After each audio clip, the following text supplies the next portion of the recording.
Tu vois, petite, c'est ici que tout commença. Il y a bien longtemps, des marins grecs débarquèrent dans la petite crique du Lacidon. Il n'y avait pas grand monde, tu sais, quelques pêcheurs. Et devant cette crique se tenait la colline verte, que tu connais, et qu'on appela le Panier. Et puis en bas se construisit la ville de Marseille. Et puis... Zo, zo, Empedaioli. Zo, Baptiste Invasi.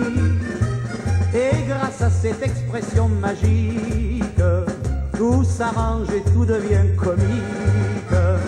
Zo, Empedaioli.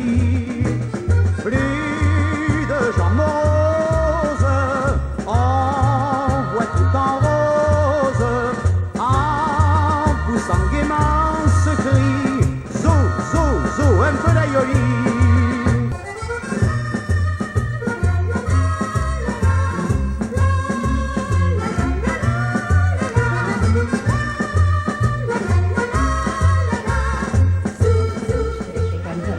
La place des 13 cantons. Une toute petite place pour une minuscule échoppe et sa célébrissime bar marseillaise, réputée pour ses délices à la fête au cacao, la chocolatière du Panier. Cocoa bean delicacies and its delicious bar marseillaise. Elle aurait reçu en un temps la visite de Giovanni Casanova. La chocolatière du Panier. Serait-ce un des secrets de l'irrésistible séducteur? La place des 13 cantons. Je me souviens de cette poignée de rue de mon enfance. Il y avait du monde, il y avait du bruit. Le bruit de la vie, celui qui ne devrait jamais embêter personne. En petit train ou à pied, elles attirent du monde pour les admirer, dit-on. Ce qui me rassure, c'est d'apercevoir de temps à autre les derniers anciens du quartier. Ceux qui croisent encore leur volet avec la même moue circonspecte au visage. Mais ils gardent un œil curieux sur ce qui se trame au dehors. En silence, je les salue. Putain, il n'a pas fini de chercher celui-là? Mais qu'est-ce qu'il connaît du quartier, lui? Un bel article dans la Provence qu'on est aujourd'hui. Oui, impeccable. Forum d'association Carrefour du Merlan et dans le deuxième au Panier. C'est tout. Donc, nous donnons des cours d'espagnol en tant qu'espagnol. Et depuis l'âge de 5 ans, je suis au club. Et on y est, on s'y habitue, on a nos repères et nos amis. Enfin, on ne peut pas dire nos amis, pour moi c'est les frères parce qu'on a tous grandi ensemble. Et on est toujours les mêmes, et on n'a jamais bougé d'ici, on est toujours resté là. Voilà, parce que quand on s'en va, on revient toujours. Les projets.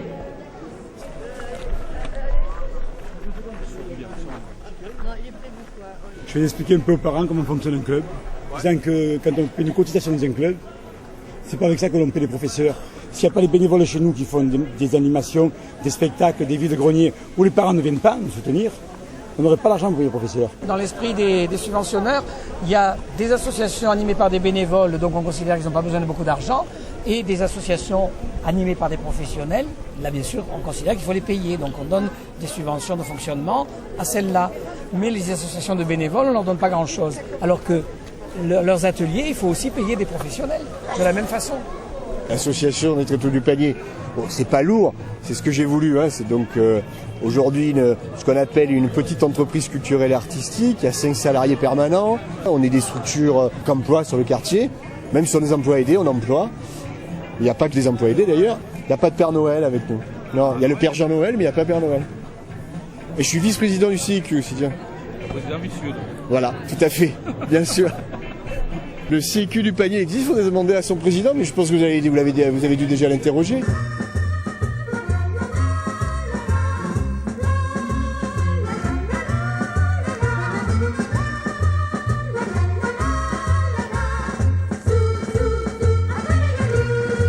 Monsieur Brun ne le savait pas. Le CIQ du Panier existe, nous l'avons rencontré. Jean-Jacques Guipert, bonjour. Bien, bonjour. Pouvez-vous nous faire un bref historique du CIQ du Panier? Je suis rentré dedans, si je puis dire, il y a quelques années, au moment où l'ancien président, Jean-Claude Madonna, aujourd'hui disparu, s'en occupait. Mais après une suite de revers, de contrariétés, Jean-Claude Madonna a démissionné. à partir d'un certain stade, j'ai pris, au nom de la fédération, la responsabilité de relancer le CIQ, et c'est à ce moment-là que Maurice Vincent en a pris la présidence. Jean-Claude Madonna est revenu un petit peu par la petite porte, il est revenu dans le CA, mais dans le CA il se sentait un petit peu, à mon avis, à l'étroit. C'est toujours difficile lorsqu'on a dirigé un CIQ après d'être comme ça, simple administrateur. Donc il a pris l'initiative de créer une association de commerçants, m'avait-il dit, pour contrebalancer le CIQ, mais en fait, d'une certaine manière, pour essayer d'avoir un poste important quelque part.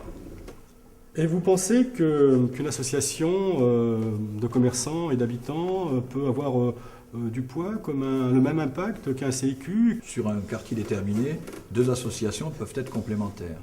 Le CIQ, de par ses statuts, a vocation à s'occuper d'un certain nombre de problèmes, mais par exemple, nous ne pouvons pas intervenir dans un conflit entre un bailleur privé et un locataire. Une association de commerçants, les pouvoirs publics ont tendance, plus ou moins, à jouer le clientélisme. Les CIQ, de par leur implantation, de par leur historique et de par leur relation privilégiée avec les pouvoirs publics, sont toujours, à mon avis, mieux aptes à défendre les intérêts du quartier. Maurice Masson, bonjour. Bonjour. Nous vous avons réservé une surprise en régie. C'est un scandale dans le panier, personne ne sait où est le CIQ. Avec ce que tu as à faire au niveau culturel, au niveau de la fête du panier, au niveau du comité de pilotage, mathématiquement, tu n'as pas le temps de t'en occuper.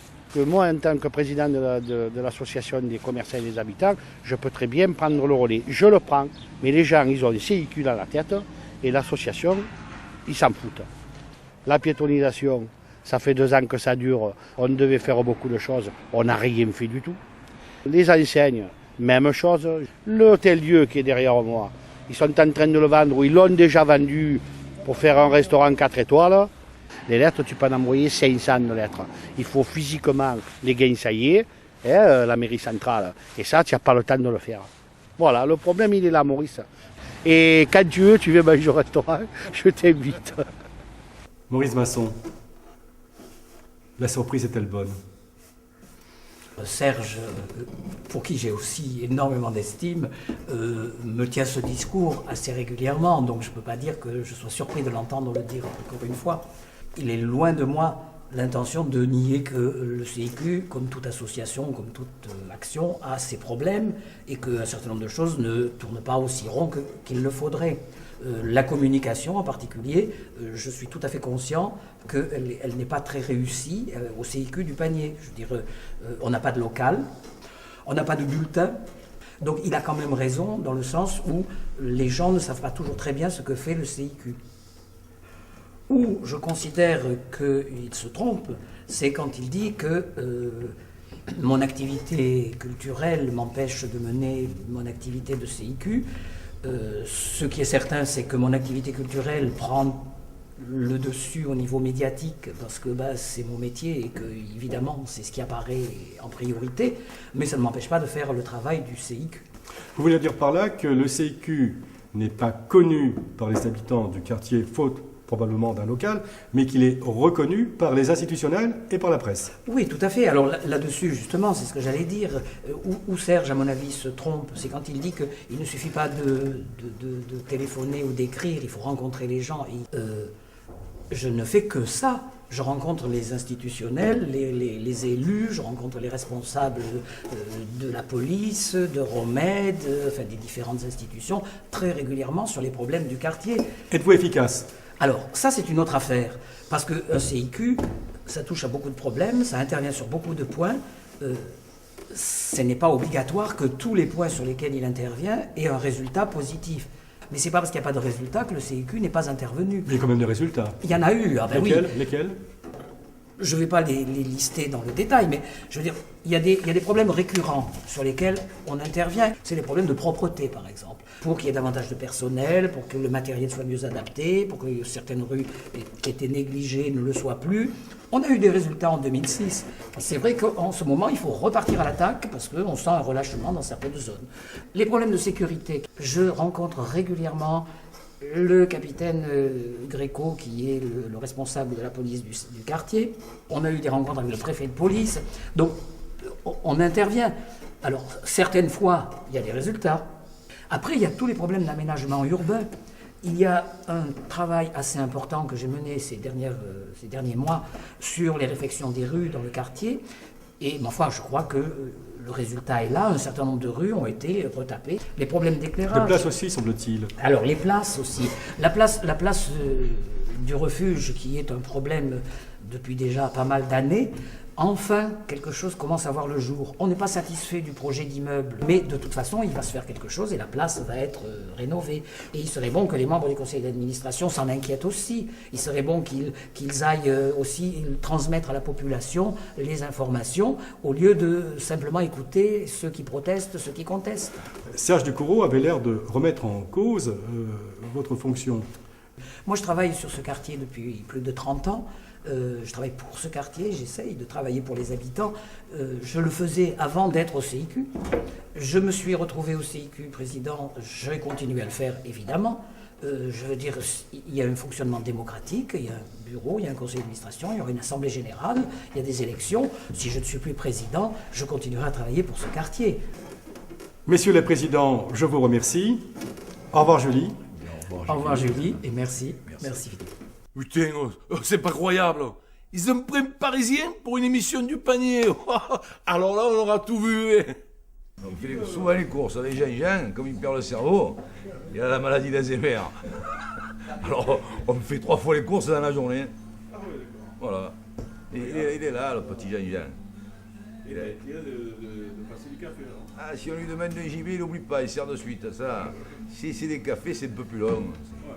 Mais il est bon. Ah, il est bon, le café, il est bon. Hein. Jean-Jean aussi, il est pas mauvais. Voilà, il est là. Notre Jean-Jean, il est là. Alors, de 3 à 30 ans. Voilà. 3 à 30. Ouais, pas de problème. Allez. Pas du gibier. Du gibier, tu l'as pris? Voilà. Ça, il n'oublie pas. Il n'y en a que 3. Bon. Ça va. En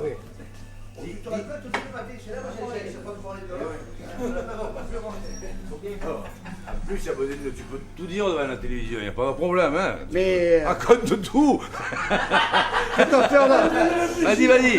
Fais-toi là. Ouais, le bon par Henri Blanc. Lui, t'as esquitté. Il t'a esquitté, viens, moi je te dis. Calme-toi là. Ah, quand tu vas voir la note là. Quand tu vas voir la note, tu vas voir.